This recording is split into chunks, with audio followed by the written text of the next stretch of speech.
Kalėdinis laikotarpis prasidėjo.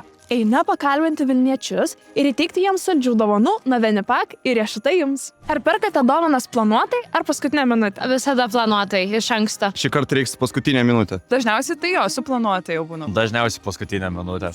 Suplanuotai iš anksčiau nuo rudens beveik pradžios. Dovanas labiau patinka gauti ar dovanoti? Gal labiau duoti, nes sudedi daugiau širdies ir pasidalini, bet smagu, kai apie tave pagalvoji ir kažkokią smulkmenėlę gauni vis tiek. Man dovanoti. Dovanoti. Dovanoti jo. Dovanoti. O kiek planuojate dovanoti šiais metais dovanų? Išlaidų bus nemažai. Biški mažai pinigų, tai tikiuosi, kuo mažiau dovanoti reiks. Reikia merginai dovaną nupirkti, būtinai reikia šeimai dovanas nupirkti, reikia keliam giminaičiam dovanas nupirkti, draugam dovanas nupirkti, dar universitete Secret Santa darom. Gana nemažai nusimeta šiais metais. Ar patinka saldžios dovanos? Jo, mėgstu. Čia geriausias dovanas, realiai saldžiausias dovanas. Ne. Jo. Taip, fanas saldžių dovanų. Tad, kad kalėdinis laukimas neprailgtų, mes norime jums padovanoti dovanų nuo Venipak ir riešutai jums. Ačiū labai. Ačiū labai. Ačiū labai.